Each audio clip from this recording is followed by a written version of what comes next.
show. It's all good. I think we're live.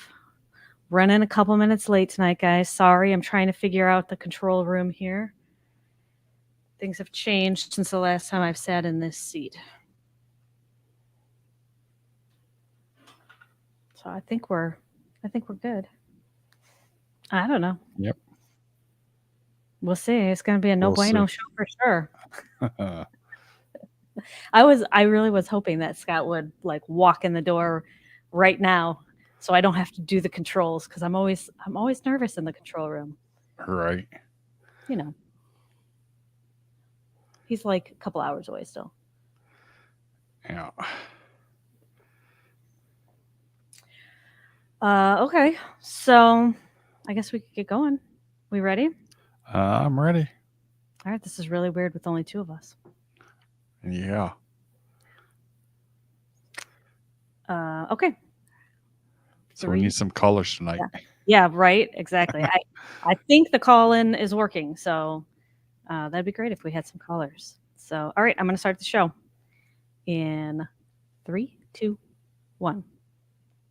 You want to know how to find it. Seek it out when they hide it. You know it's in the bag when it's an easy grab. But come on, take a chance now. Go, geocache. If you need help, we're right there in a flash. If you got a question, just call in and ask. Uncover the stash on the Geocaching Podcast. The Geocaching Podcast. Welcome, everyone. It's Wednesday. It's 8:30, and that means it is time for the Geocaching Podcast. My name is Shorty Knits. Welcome to my virtual left, my co-host, Chaz427. Howdy, y'all. Are you tired, exhausted, or just plain burnout? Well, grab your coffee because we've got a show for you.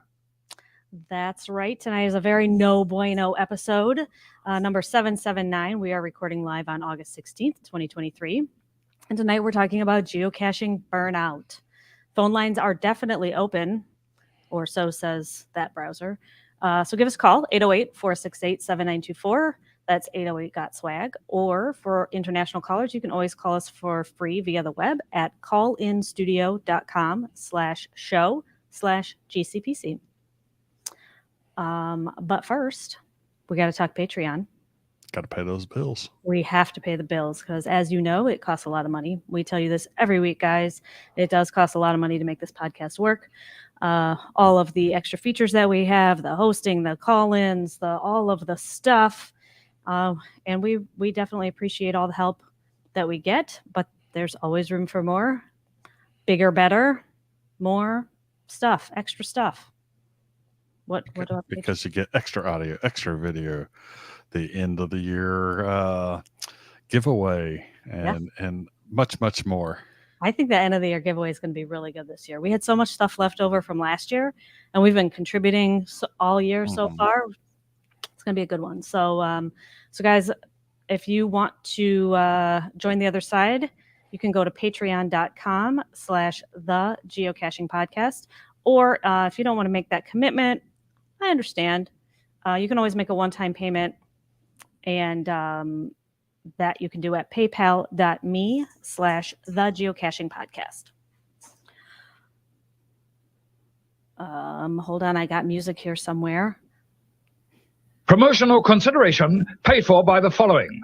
Tonight's show is brought to you by Cachly. Cachly is an advanced geocaching app for iOS. It features powerful online and offline features, including filtered searches, offline maps, and offline saving of caches.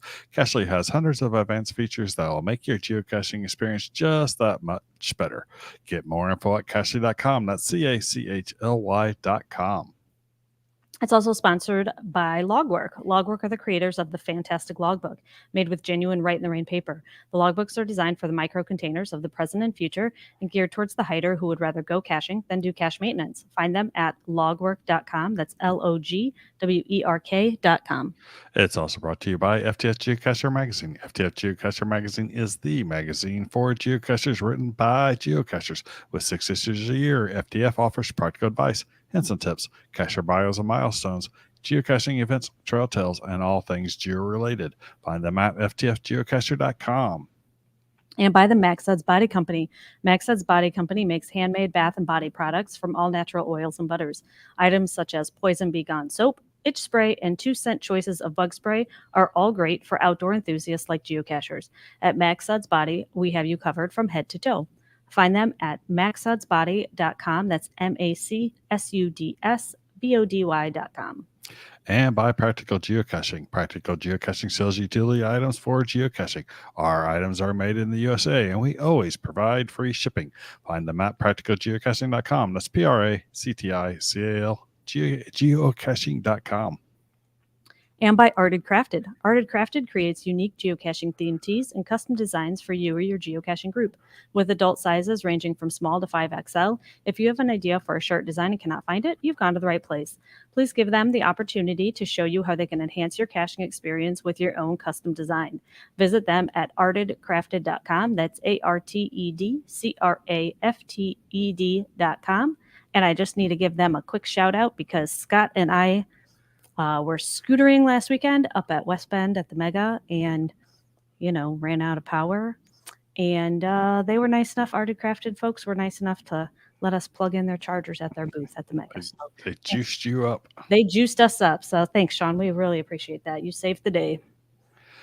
So, and by pattags.com for all your swag and pattag needs. Visit our website to get creative help, to trade our log tags, or to purchase your own personalized pattags. With over 49,000 tags to collect, pattags.com is everything you need to start your pattag obsession. Visit them at pattags.com. That's PATHTAGS.com. And by Geocaching Adventures LLC. Geocaching Adventures is a full-service travel agency specializing in creating the ultimate worldwide geocaching adventures for cachers and non-cachers alike. What could be better than having your geocaching bucket list vacation all planned and led by a traveling expert? Learn more by visiting Geocaching Adventures LLC. That's geocachingadventuresllc.com. And finally, by GeoGo. Go caching with GeoGo, the geocaching app for Android that includes a WhereGo player, trackable scanner, companion watch app, and county finds database.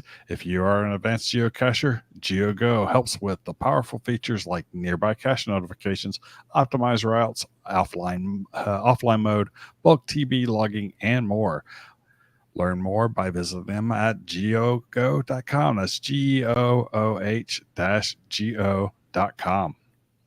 As always, you can find links to all of our sponsors on our website or in our show notes. That's right. Show notes are always available on our website. If you miss a link or something that we talk about, go back to our past shows on the website, and you have our notes, literally what we're looking at, available to you, so you can check out everything that we say. So, okay. Next up, we have no real news tonight, so let's do.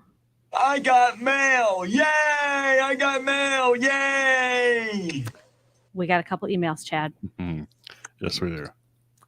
So do you remember a couple weeks ago we talked about, was that 2 weeks ago, 3 weeks ago when we talked about the eBay finds, thing, right? Yeah. All right. So we got an email from Jim RKY, one of our fantastic sponsors from Practical Geocaching. And here's what he said. As you might recall, during the July 19th show, I made a purchase from Poshmark, my first, of 35 millimeter film canisters. Remember, I brought that up, and by the time we were done talking, it was sold, right? Yep. He said, I never received them. And 5 days ago, I messaged the seller asking why. Today, I had 2 messages from Poshmark. One, that my order had been canceled due to the seller not being able to ship, and the second, that I had been refunded. Looking back through the order, I entered the chat, and that seller is no longer able to participate in chats. I'm sure that Poshmark is generally reliable and I didn't lose any money, but I sure am glad that I purchased these for my personal use in a patience cache. I thought you might like to know. So that's interesting. Have you ever bought anything from Poshmark? I've never purchased anything from Poshmark. I have purchased and sold on Poshmark, and I've not ever had an issue. So I'm sorry we steered you wrong, Jim, but yikes. But I'm glad it worked out for you. You were able to get your money back. And all right. So, but maybe we could help you out because we got another email. You'll see where I'm going with this. Mhm. Sometimes I jump ahead in my head. All right. So we get another email on the same topic from L&N Railroad, who says, if you remember, he was the one who said, when we were talking about the film cans, that Mhm. he just goes down the street to his local camera store. CVS or Right, the yeah, or where he gets his film done developed, right? developed. Yeah, and that you can just take bags of film cans, right? Mm-hmm. So check out what we got. A strange package arrived on our porch. Not expecting anything. Mm-hmm. Oh wow.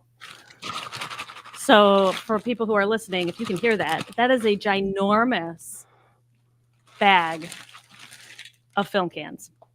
Ginormous. And then there was another bag of some Pico containers too. Nice. So yeah, we really appreciate that. And then he said that he sent those to us. So thank you, L&N Railroad. We'll think of something really fun to do with that. I have a couple ideas I want to talk to Chad and Scott about. So we'll have some fun with that. All right. And then he goes on to say, I was listening to the newest show, Riding to Work, and there was a question about using Adventure Labs as a day's find for a streak. I just finished a long streak, so I could meet all of the post-moratorium streak length challenges. This gets into play the game your way territory, but I never used an Adventure Lab as my sole find for any of those days, although in a few days they came in handy because they had a bonus cache. A while back, there was a discussion about leaving an Adventure Lab unfinished.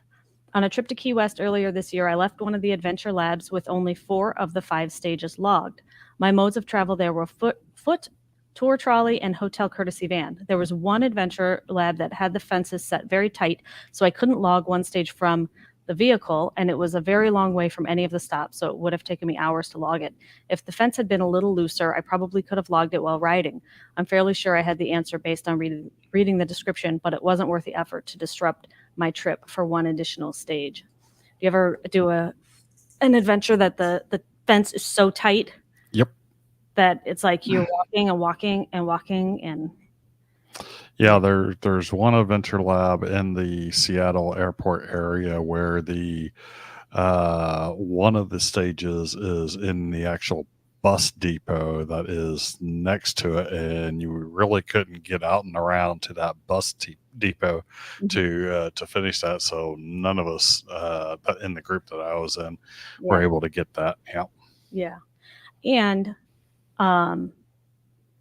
everyone's phones are different. We've had times where, like, Scott's in the zone and I'm still, 60 feet or 80 feet away. And because, not every phone is calibrated, whatever the word is, the same. So I like to kind of loosen those fences up a little bit personally. I think it helps. Yeah, I've been known to turn the GPS off and then turn the GPS back on, and it's bouncing around a little bit when it's trying to recenter on where it's at. Right. Yep. So thanks for the mail, guys. Definitely. Sorry, I was drinking my coffee because I don't know. I'm not really burned out. Are you burned out, Chad?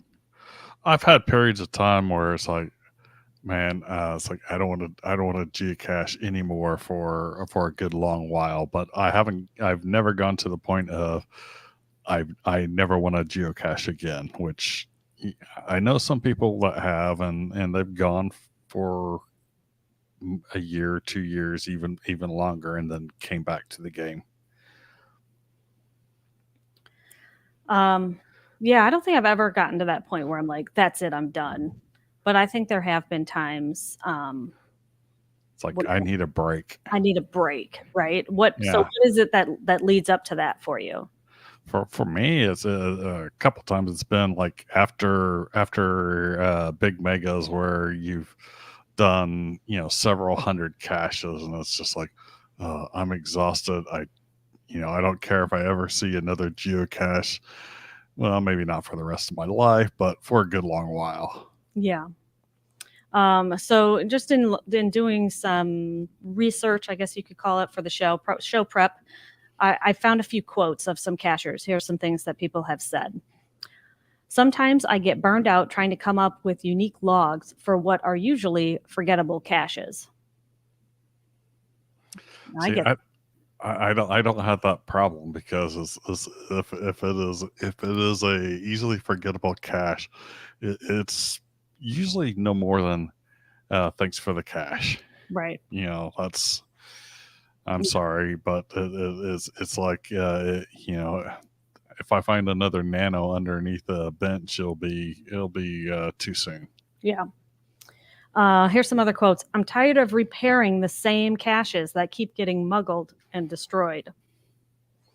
The events are all the same. Do you have a lot of events in your area? I got a fair number of events in our area, but I wouldn't say they're all the same.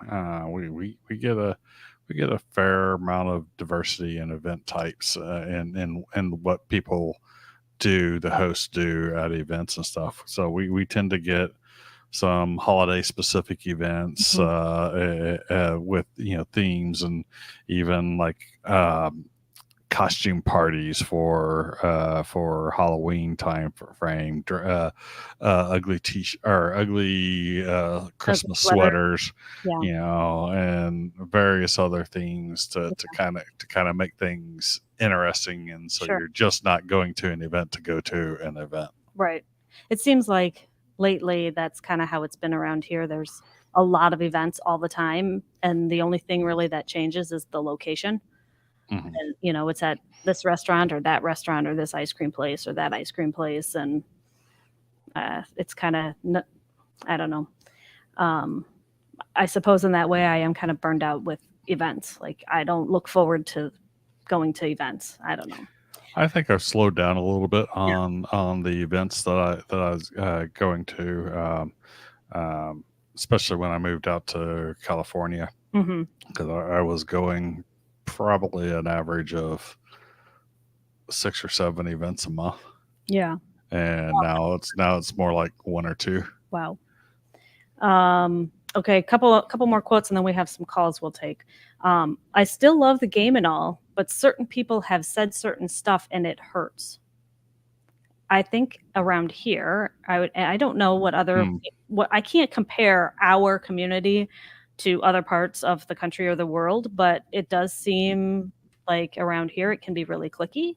And there have been times where I've seen that people aren't caching as much anymore because of certain drama that happens. It's sad. And then the last one. Keep the drama out, folks. Yeah. Oh yeah, for sure. My happiest / saddest day was when I gave up on my streak. So, all right, we have some calls. We have, let's see if I can do this right. We have New Jersey on the line. Are you there? G'day, Scotty Nitz. I mean, Shorty Nitz. We have C. Michelle. Hello. There you go. Good, yourself? Very well. That's the way.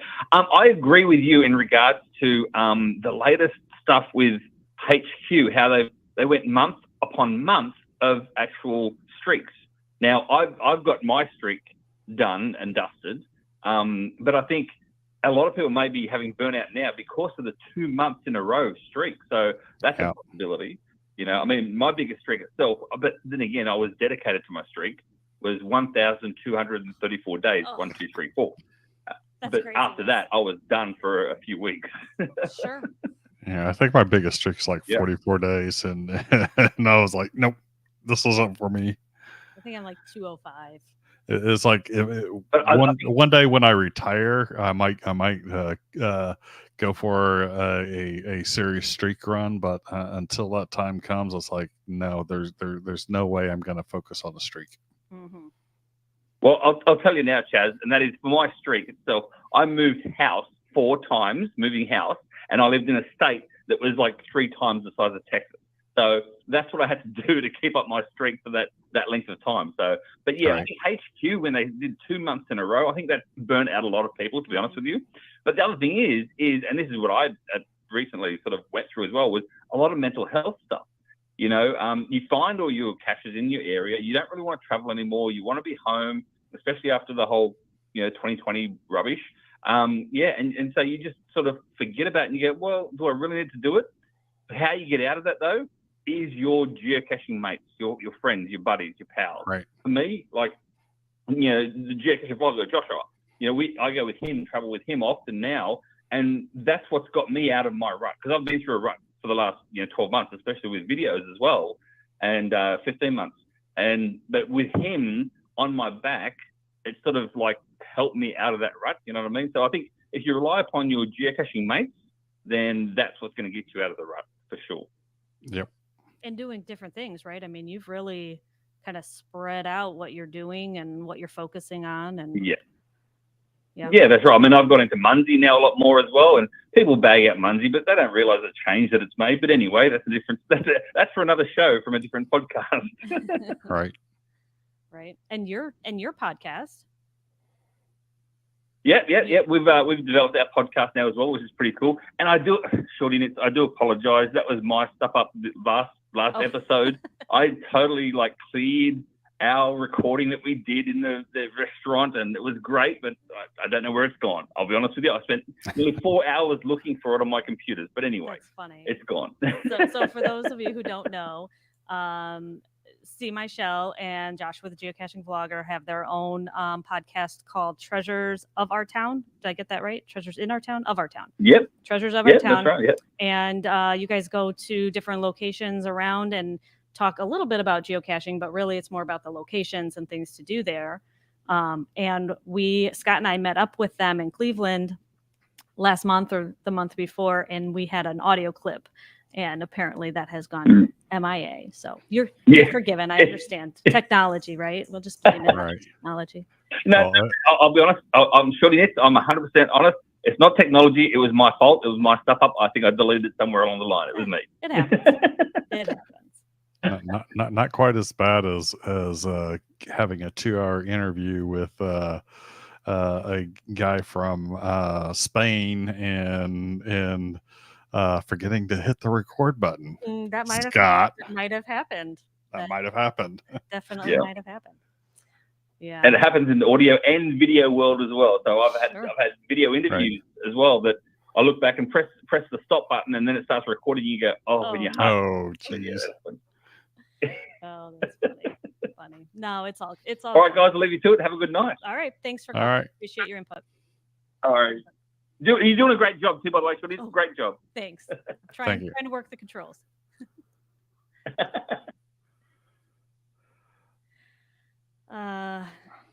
Okay, we have another call. Wait, there's a bug in my face. I'm really sorry if I don't know where it went. We have Connecticut on the phone. Do we have firefighters calling in? Yeah. For the record, yeah. you were up to 34. Okay. Okay, Des. At the beginning so you said you're nervous about controls. Yeah. You're doing a fine job. Oh, thank you. I appreciate that.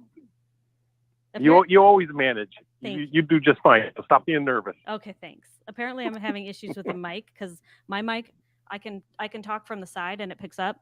This one you can't, and I always forget. So apologies. Well, that's why we have problems with Scott too. So don't worry about it. Yeah. If that's the worst problem, I guess we're okay. So. Sure. Yeah. So what's going on? You're not burned out yet after how many hundreds of thousands of fines you have? No, hundreds of thousands. Only half 100,000. 40-something thousand? 50, 52 change, something like that. Wow. Yeah, well, no, I won't say I burned out.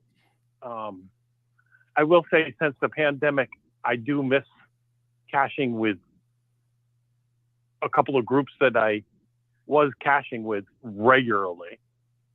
I've become like a 98% solo cacher, and I'm burned out on solo caching because I don't know, you miss the camaraderie of being around others and having the help of others. Yeah.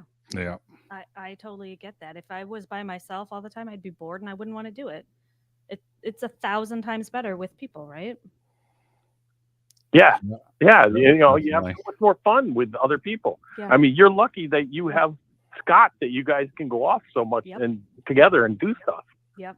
I mean, obviously, before I met him, I had under 100 fines. I think I had under 50 fines. And within the first 6 months that we dated, I'm sure I hit 1,000, just because suddenly you have somebody that you want to spend time with and you automatically have something to do. Right. So, yeah. Yeah. I get it. And then as far as the streak stuff that's going on, unfortunately, because of the health problems I've been having and burnout of caches in my area, Sure. I haven't been able to do any of that streak stuff. Yeah. You're not alone. Yeah, caching out your area and needing to drive to find a cache is definitely I think one of the top reasons why many people get to a burnout stage. Right. Yeah. And plus I've been caching for 18 years. So of course I'm going to pretty much burn out my area over 18 years. Yeah. Mhm. Sure. There's only so much. And for some reason, caching, the publishing of caches in Connecticut is less than 15 a month now. Wow. In the whole state? Yeah. Wow. Wow. Some of the people have gotten burned out, and also our reviewer has gotten to be very strict on the rules. Mm. Well, that's too bad. That makes it hard to keep interest or get new people if there's not new stuff, Well, that's too bad. Yeah. All right. Anything else? All right. Well, no, Okay. nothing else. Although I'm looking forward to a bunch of caching at the end of next month, going to 2 megas Nice. coming up. Nice. GeoCoin Fest and going caching. Oh, fun. That'll be fun. Where's GeoCoin Fest this year? It's in Florida, isn't it? Daytona Beach. Yeah. Daytona Yeah, Beach. Daytona Beach, Florida. Okay. Nice. Excellent. Nice. Well, have fun. I look forward to your picture. Enjoy.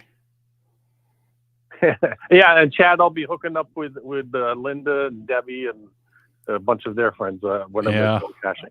Have fun. I'm jealous. We'll be thinking of you, buddy. All right. All right. Thanks for calling. All right, guys. Good night. Take care. Feel free to hit me up if you need help on any of the puzzles. All right, buddy. Thanks. All right. Later. Bye.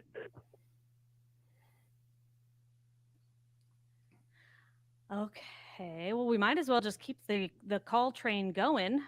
Mhm. We got another call from California. We You got GSM times 2. Yes, we do. Hey, Scott. Scott. Hello, and I know that you're doing well, and you are doing a great job. So I don't know how else to do a little small talk with you. All right. But No bueno. so I got, I guess I got 2 things, and I think you've touched on one of them really well in the last call, and that's that they're just. I think a lot of people burn out because they just can't go out geocaching without going a long ways. They can't go get done with dinner and say, hey, I'm going to go get a couple of geocaches without driving, 15, 20 or some miles.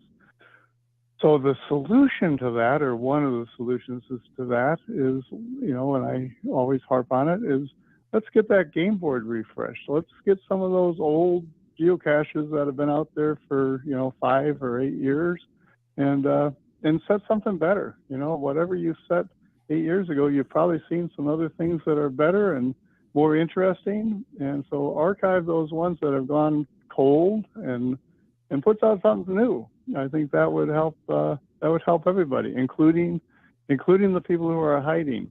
Right. Your one quote was, "I got tired of fixing old, dirty, missing geocaches." Well, that's kind of on the cache owners. They set out something that needed to be fixed frequently. Right. Yep. Set something out there that doesn't need to be fixed frequently. Right. Yeah, for sure. And then I guess the second thing is, for me, I've been doing it for 18 years also, but I haven't been doing the same geocaching for 18 years. It started off doing just traditionals and going for the numbers, and then it got into, doing different things, getting involved in mega events, getting involved in doing presentations at mega events. The Route 66 really energized me and got me very interested in adventure labs. And now it's quality over quantity. So find those things that bring you joy, Yep. and go do them. Right. And then when they stop bringing you joy, see if there's something else that can bring you joy. Oh yeah. Yep. Definitely agree with So that. Yeah. That's it for me. Great. You kids have a great day. All right. All right. Thanks for calling in. Appreciate the call.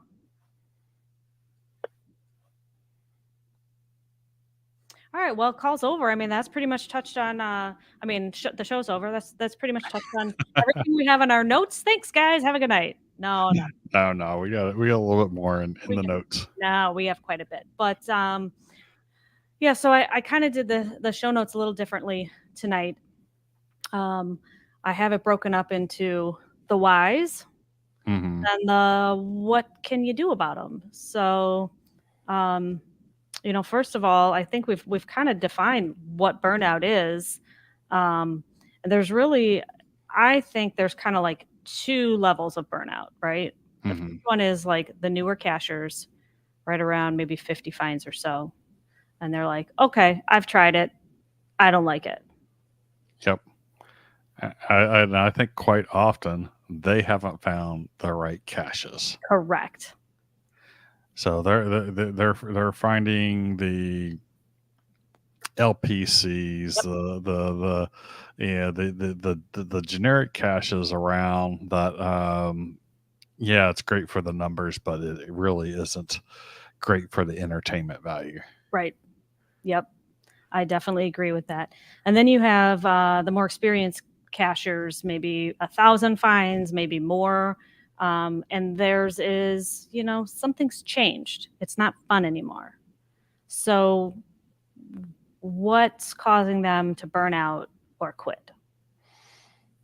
I think there's a couple of things. I think one of them might be that they feel that it's no longer a challenge finding the caches, because most of them that they're finding now are hides that they're familiar with, and so again, it's another one of you're not quite getting that excitement level.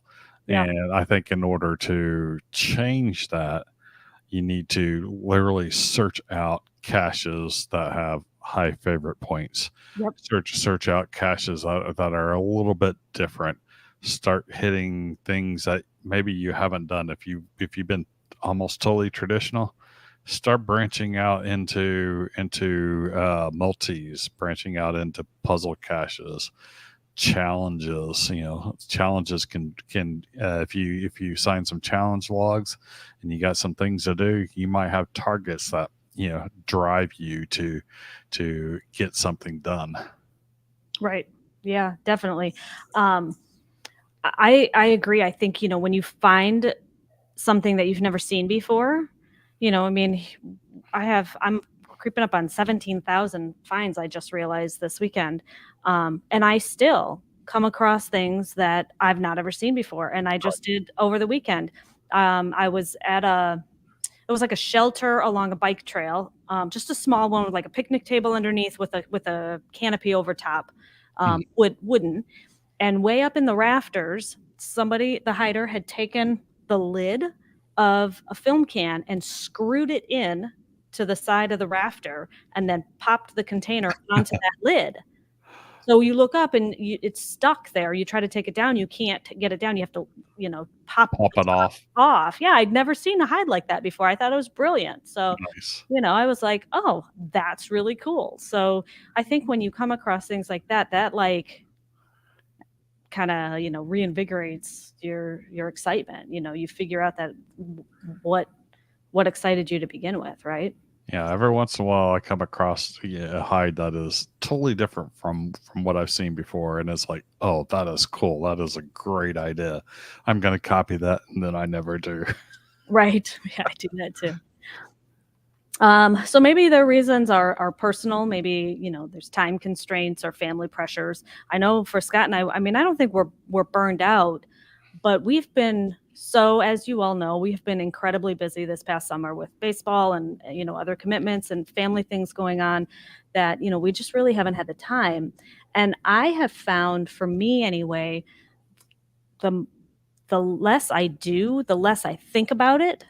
And Mhm. so like if I'm going caching every weekend, then during the week I'm thinking about it, I'm solving puzzles, I'm planning out the route.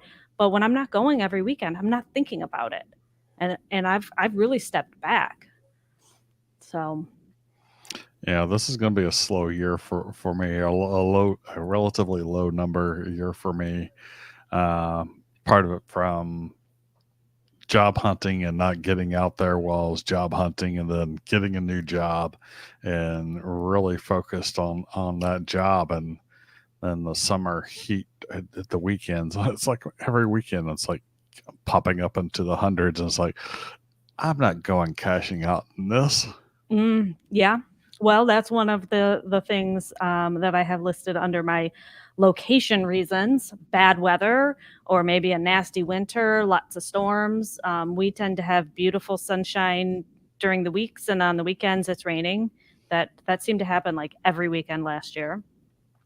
Other things in your area, maybe you have too many DNFs and you get discouraged easily. Mm. Maybe there's a lack of variety in your local area. It's all LPCs. Maybe you live near Randall Road in Illinois, and you have the Randall Romp, which is probably 30 miles of LPC after LPC after LPC. Oh, geez. Oh yeah. I mean, it's fantastic. It's a streak saver for sure. But if that's your introduction. Yeah, I've done 30 miles of guardrail caches, God, that's my least favorite kind of cache. but it was for a geo art at least. So you did solve all the puzzles, get all the coordinates, and you're getting a puzzle cache out of it. So Right. Yeah. If you're and a geo art. right, exactly. I think that's a little bit different to me, because it's contained, right? Right. It's something that you're working towards. Maybe your area has the caches are poorly maintained, or maybe you've cached out the area. We did touch briefly on that, and so you feel like it's a chore to have to drive an hour just to go get one cache. Mm-hmm. Or maybe And I've specifically, since moving out here, avoided cashing out my area, but it's to a point now that I have to drive in order to make sure that I save caches in my area. yeah. Funny story. Cody Dog still has not logged our front porch cache because he's saving it for when he really needs it. But at what point is it like, okay, today's the day? There have been times where Right. he's like, I really need a cache. Log the porch. You've been here a million times. Exactly. He's saving it. And I'm that way. Actually, Scott, during 2020, Scott put out a ton of caches in our area when he was not working and he had nothing to do during the day. And so he put out a bunch of series and worked really hard on them, did a really nice job. And I still haven't gotten out to get them. And I look at them like, I should stop by and get that. But you never know. I might need it one day. You never know. Yep. Oh, I like this one here. Go ahead and say it. I highlighted it. Only unsolvable puzzles? Yes. I've got a number of puzzles in my area that I have not been able to solve. So I can get the coordinates. I know plenty of people that would be more than willing to give me the coordinates for them, but it's like, nope, until I can solve it, I'm not going after it. Yeah. we have plenty of unsolvable caches in our town, and not only unsolvable puzzles, but maybe we've solved the puzzle, but then we just can't find it because it's a total, what Yeah. hide. Yep. So, I think there's a few of them like that, but I think a few of them have simply disappeared. So yeah. Or okay, so moving on, another kind of group of reasons would be your community in general. We've talked a little bit about this, about maybe there really isn't a community in your area. If you live in a very rural area, there's no other cachers around. Um, it's hard to learn from other people if you're not getting together. Or yeah, and I think some people are a little afraid of events and getting and talking to strangers, yep, and it's like, come on out and enjoy talking. It's like bringing in fresh blood to tell our stories to is something that's invigorating to events. So right, you get a new person in there, and everyone's telling their stories of different challenges and accomplishments and etc.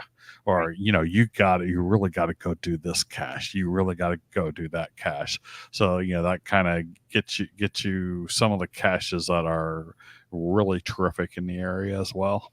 Right. Yeah. Yeah. One of my reasons here is maybe your community is too cliquey and not welcoming. That could really turn somebody off if they're trying to assimilate. And I can see that. I haven't had that experience, but I could see that happening. yeah. And then maybe you do cache regularly with people, and they slow down, or they have a new significant other, or they find other hobbies. You know, Or they cache mostly during the week while you're working because they're retired. I'm not talking about anyone specific, but you know who you are. just in general, right? Yep. Yeah. So then I have some questions, and we've kind of actually talked a little bit about this. Do you think the HQ souvenirs help or hurt for burnout? What's your opinion on that? I think they help newer players. They hurt to a degree older more experienced players, especially people who have cashed out their areas, or people who are in areas where there aren't a lot of caches, because we got some people that live in relatively rural areas that you don't have a lot of options to go hit those caches. And it's like, okay, am I going to have to drive into the city that depending on where you are, could be hours away to go in and be able to get these souvenirs? And it's like, that would get frustrating, I would think. Right. Yeah.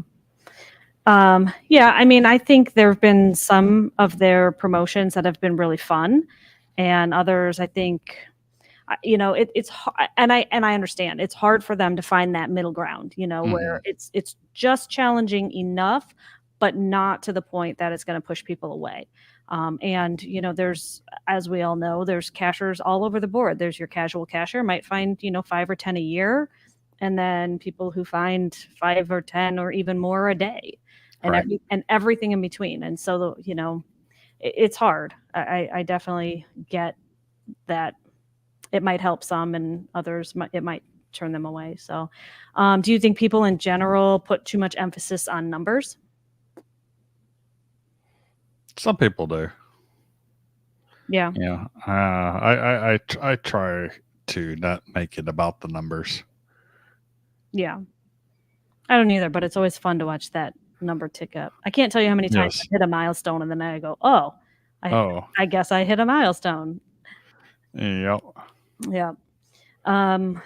So what I'm going to pose this question to our listeners. Email us, call us, leave a voicemail if you're listening to this later on. What can we as a community and or GCHQ do differently to help? to help the, the ones who think, oh, it's all about the numbers, and, help keep people engaged, help, what can we do to help the newbies get hooked, so to say? Stop putting out garbage hides. There's a time and place for every hide style, Chad. Yes, I understand. I didn't say stop hiding LPCs, but Yeah, maybe better containers, better. waterproof. All right. Yeah, I took a picture of a logbook. It was actually it was a Right in the Rain of all things, and it was so soaked that with my I put the pen on it and the ink just bled all over the paper. I had to take a picture of it. That Wow. was so waterlogged. Yeah. So even Right in the Rain will eventually, Mm-hmm. I don't want to say degrade, but it will soak up water Sure. to a point where you write anything in. I mean, it's very good at taking a fair amount of water, but you put it in a container and that container is filled with water. Yeah. It's going to deteriorate. Right. Yep, for sure. Okay, so here's my blanket statement. Geocaching is supposed to be fun. If you're not having fun doing it anymore, then maybe you need to take a step back and wonder, why are you doing it at all? If you can work out the why you're not enjoying caching anymore, and why you started caching to begin with, you're halfway to finding the solution, if of course you want to. So, Good philosophy. Yeah, so I have some tips. We want to like alternate reading through these? Sure. Okay, go ahead. Take a break. Moderation is key. Make it a marathon, not a sprint. Yeah. Unless you're out of mega and you gotta get as many in as you can. Right. Unless you're working on a geo art, and it really is all about the numbers. But yeah, I mean, I agree. I added the last part in, by the way. That wasn't from Jesse's comments. That was my personal. No, but I agree, because we did just go to a mega last weekend at West Bend, and we found almost 200 caches in the weekend, and I think that's more than I found in like the last 3 months combined. So it was great to get out. I felt, driving home, I was like, wow, it's been a while since we've done that, and it was good. It was a reminder of why, to me, why I started caching to begin with. And so this leads in perfectly to my next point. Go to an event. We talked about this earlier. Talk to other people about caching. It might help get you excited again. Maybe they have some suggestions. Maybe they just went somewhere really fun. They just did a good cache. They can tell you something, somewhere you can go or cache to find to maybe get you excited again. Mm-hmm. Or stop going to events for a while. Stay out of the drama and politics. We all know that when you gather any number of people together, there will be differences of opinions, and feelings can be hurt. Take a break from the larger crowds. Hang with your close friends, or find a new caching pal whose company that you enjoy. Yeah. I think, when you have events 2, 3, 4 times a week, and it's the same people, and, it happens. It's bound to happen. Someone doesn't like somebody else, and somebody's feelings get hurt because that person went caching with this other person and this one wasn't invited. And, he's over here always talking to these people when I want to talk to them, and I can't have my conversation with them when I really want to talk to about a cache type that we both really love, and a cache that I did that was so great, but he's always ignoring me. Mm-hmm. Things like that. Right. Yeah. Yeah. That sounds like you're speaking from experience. No, never. So yeah, I mean, if going to events is causing you anxiety, just don't go. Take a break. But have a partner. We've talked about this, like GSM times 2 said. Was that GSM? Was that Scott who said that? Have somebody to go caching with, or was it one of them? I'm sorry. Have a partner. Find somebody that you enjoy their companionship and their camaraderie. Somebody that will help you solve puzzles, maybe. Another set of eyes while you're searching. It's always nice to have that partnership. To break up the monotony of just you by yourself searching over and over. Mm-hmm. Right. Definitely. And for some reason, I don't know about other people, but for me, oh, I'm sorry. It was Skippy. Sorry. That's okay. I knew it was one of our callers.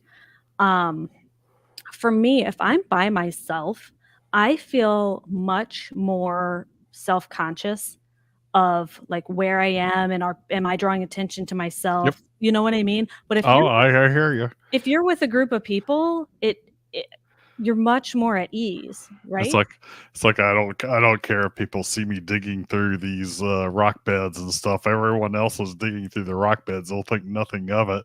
Right. But if I'm out there by myself, I was like, what are people thinking that I'm out here some weirdo digging through a rock bed? Right. Yeah, that's exactly how I am. So I like to go cache with somebody else. Definitely. Go ahead and take the next one. So introduce a newbie to geocaching. This might get you excited again to see hobbies through the hobby through their eyes. And this is something that, I love to do. And I have introduced a number of people, a number of colleagues and stuff. Unfortunately, where I'm working now, all my colleagues are in Texas. So I don't really get to introduce them to geocaching. Yeah. But yeah, definitely introduce them to geocaching. And here's another one, and I think Scott would really like this. GSM times 2, that is. Host a geocaching 101 event. Yep. Yeah. Right. So get an event out there. Try to publicize it beyond just people who are already geocachers, but they pull in new people, get newbies or new geocachers into the event so that you get to explain to them more and more about the different types of caches and why they are great and different things that they should look for. Right. And if you teach that, then all you're doing is helping your community, you're helping your area, you're increasing the the hide, you have quality. Thank you, that's the word. You'll have better hides in general. And do you remember maybe it's probably been 6 or 7 years when HQ did the take your friend. How did it work? Take somebody new geocaching and post a picture in your log, and then you got a digital souvenir to put on your profile. I don't remember that one. I think it's on my profile. It was probably 6 or 7 years, and I took a couple of my coworkers. I'm gonna log Scott out here and log myself into my profile. I did take a couple of my coworkers, and I think that they had to log it also. I'm not sure. But then, and they called it something that, does anybody remember this? I'm pretty sure I'm not making it up. It was a purple, no, and I can't, I don't know what my password is. I can't log in. I don't know. Somebody help me out. So I know someone will remember it, and they'll email us or tell us. But it would be really nice to see that again. Yeah. Take somebody new. Especially since I apparently didn't do it. Yeah. I think it's your turn. Okay, next on our list. Change things up. Try different cache types, maybe solve puzzles. Do something different. If you're doing the same thing, if all you've ever found is traditionals, go find a multi. Go solve a puzzle. Mm-hmm. Do something. Do some virtuals. Yeah, do some virtuals for sure. Yeah, change it up. Earth caches. I did cache over the weekend. See, my wife, that's about the only thing that she likes to go. Well, she likes she's accepting of virtuals and earth caches because they take her to places that she has something that she finds interesting. Yeah. Not adventures though. Not so much adventure No. labs. No. I get the virtuals. I think that would be fun for someone who's not a cacher, as long as it's somewhere good. And it's not a 5-stage, 10-stage virtual. Those aren't fun. Mm-hmm. So quality over quantity, or is it quantity over quality? Depends User's choice. on user's choice. Yeah. What do you prefer? Or have you been going out getting 1 million caches and now you want now you just want to do some quantity, or maybe you've done 1 or 2 here and there and you want to go out and get some numbers. In general, on quality over quantity, but every once in a while, and I don't mind doing a power trail to spike the numbers a little bit. Right. We have a caller. Hold on, it's processing. I think it's this is the GBs. Gary, hello. Hello, how you doing? How's everyone? All right, how you doing, Gary? Gary, hello. I'm doing well. Can you turn your audio down, please? Hold on. Hold on. Got to mute it here. Yep. Okay, sorry. Perfect. Forgot about that. Yep. Yes, burnout. The way I have avoided burnout is, I always have things or goals at any given time. Challenges is something that has really stuck with me. And there's always seems to be another challenge out there that I can use as a goal and to keep me going. That, like I said, I've never, burned out. I've had this just like everybody else has. COVID, I totally wiped out, pretty much out 40 miles around my home. Mm-hmm. So it was a pain, and it's expensive to drive that 40 miles out and 40 miles back, and then every day to cache. And since I'm retired, I do cache every day. I'm not a streaker, but I have streaks just because I like to cache. So that's, like I said, challenges is something that I really enjoy in the area. And it seems to be no end. Just about the time you qualified for one, you found another one that gets you going. Right. Yeah. Gary definitely, I know, loves hitting the challenge caches, and if he's working on a challenge and we're heading out to someplace, a mega or something together, he's gonna spot all the caches in the area that's gonna qualify for that challenge. And it's like, can we add these to the list? Like, sure thing. Yeah, definitely.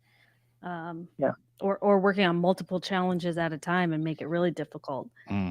Because you got to find this one that qualifies you for that one. But if you find this one, then you don't qualify for that challenge. And trying to do them simultaneously could be fun. So. Yeah. Just in the last 6 months, let's say. The first level really wasn't a challenge per se. It was more like there was a few cachers here in our area, and we all got together and says, okay, let's see if we can't get to 1,000 multis. So that we did. And that took us months and months and months, but we managed to do that. We no more than got done with that. And I've been thinking for a long time to complete a multi-fizzy. Oh, yeah. Well,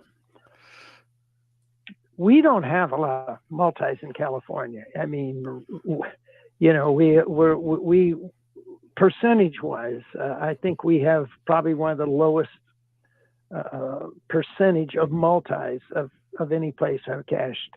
Like, I've cached a fair amount in Germany. I mean, seems like almost everything is multis.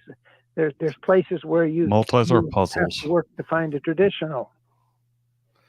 The Germans really love multis. Yes. So Yeah.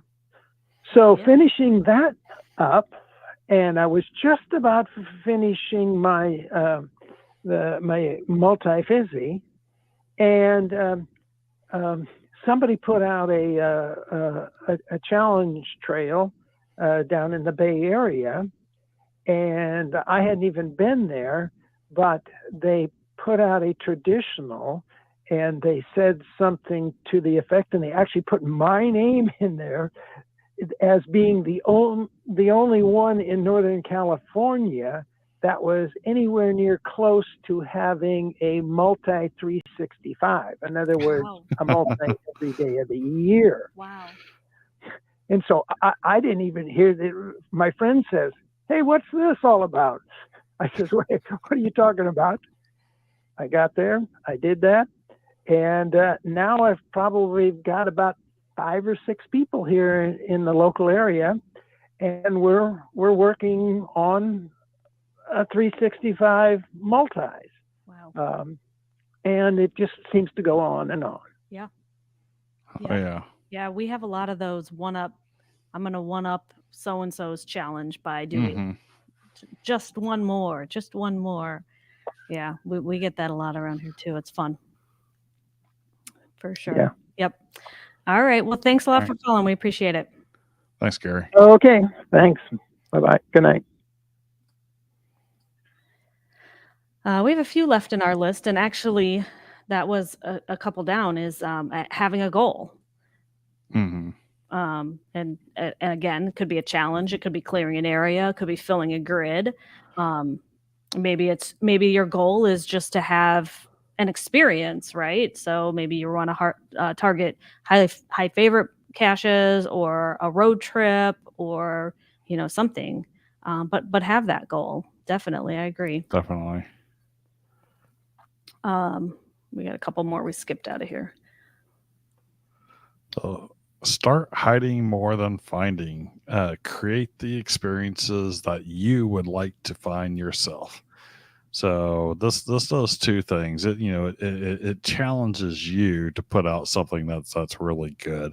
So don't just sit there and complain about other people's poor caches. Right. But put them out yourself. But it also inspires other people, other cachers. It's like, hey, I can make something that good.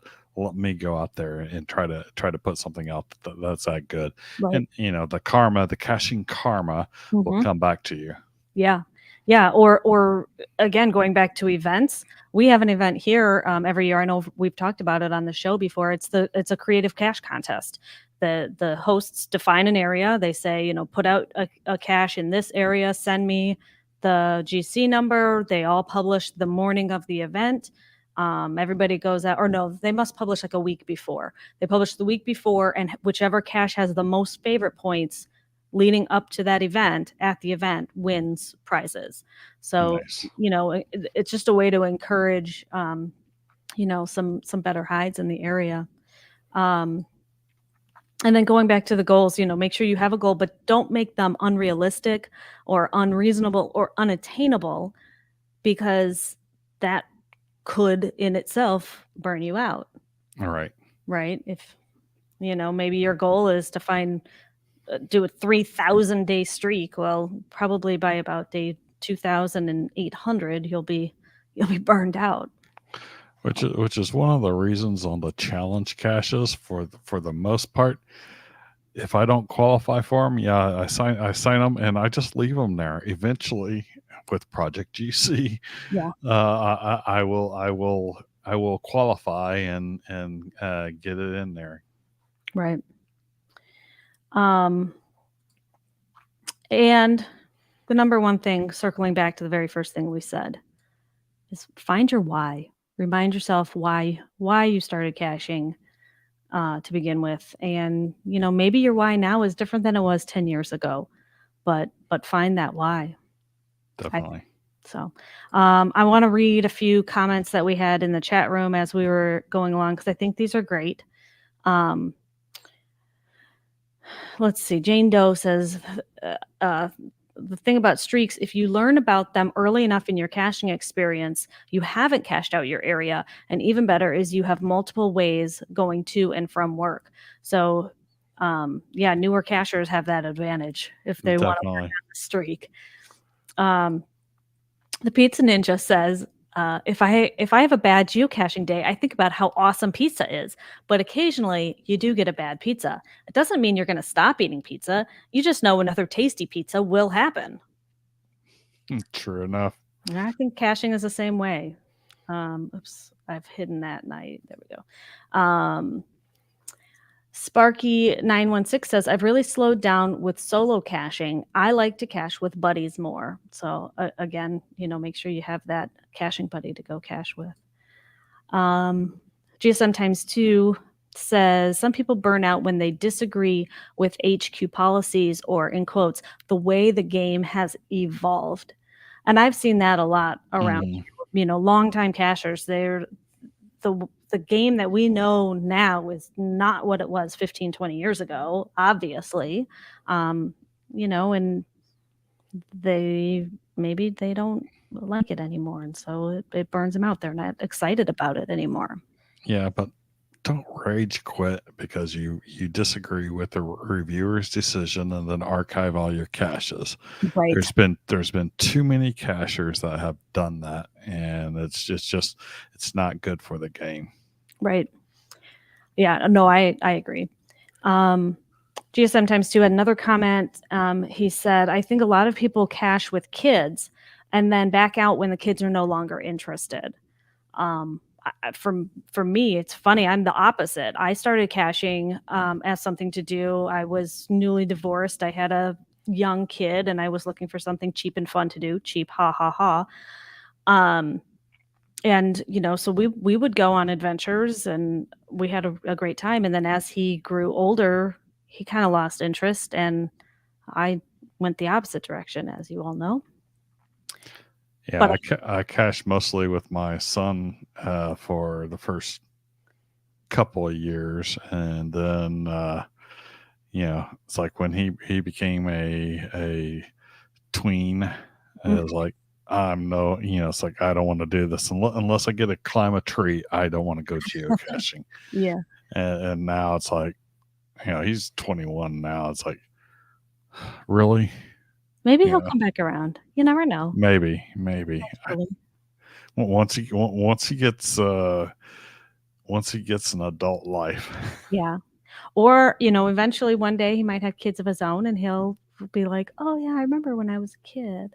Mm-hmm. My dad would take me geocaching. Maybe I'll take my kids. I'll take my grandkids. Yeah, there you go. And then the last comment from Ipsy Mom. She says, join your state's geocaching organization. The Michigan Geocaching organization is a total burnout buster for me. That's a great bit of advice. Not only go to events, but get involved in your local organization, if there is one. Hopefully there is.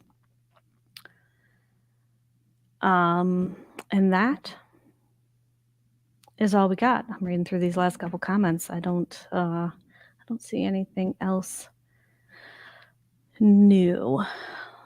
So yeah, I hope maybe we've given you some ideas to help inspire you a little bit more. Next week, do you remember when was that? Last year? The year before? We had Joshua, the geocaching vlogger, on the show, and we played a game called Down the Rabbit Hole. Do you remember the game, Chad? Vaguely, yes.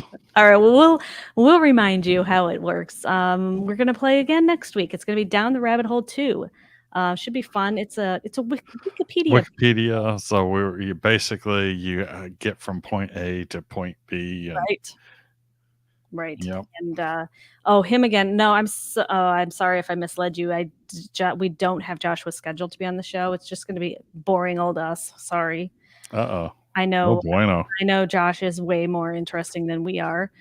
But it should be a good time. We'll play down the rabbit hole, geocaching version. So it'll be fun.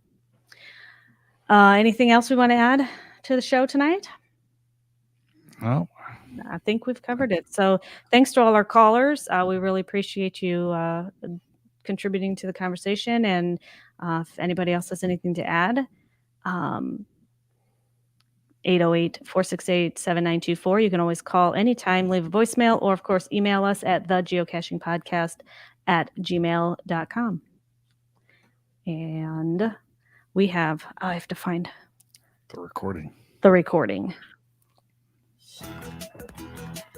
Please join us again every Wednesday night at 9:30 Eastern, 8:30 Central as we stream live on Facebook, Twitter, YouTube, and on our website, geocachingpodcast.com.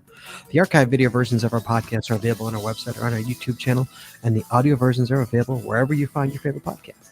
If you like the show, please head on over to Apple Podcasts and rate, review, and subscribe. We really appreciate it, and it really helps the show when you do.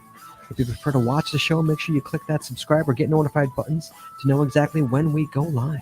And hey, if you haven't already, please consider becoming a patron of our show. With tiers starting as low as $5, you will get a ton of additional information, extra video, extra audio, only available to our patron members. Please head on over to patreon.com today and subscribe. That's patreon.com/thegeocachingpodcast. Thanks once again to our sponsors, Cachly, Logwork, FTF Geocacher Magazine, the Max Odds Body Company, Practical Geocaching, Ardent Crafted, PatTags.com, Geocaching Adventures LLC, and GeoGo. Please visit our sponsors, and when you make a purchase, you tell them the GCPC sent you. That's all we got this week, so we'll see you next week talking geocaching, taking your phone calls. In the meantime, be good, be safe, hug your loved ones, and we'll talk to you guys next week.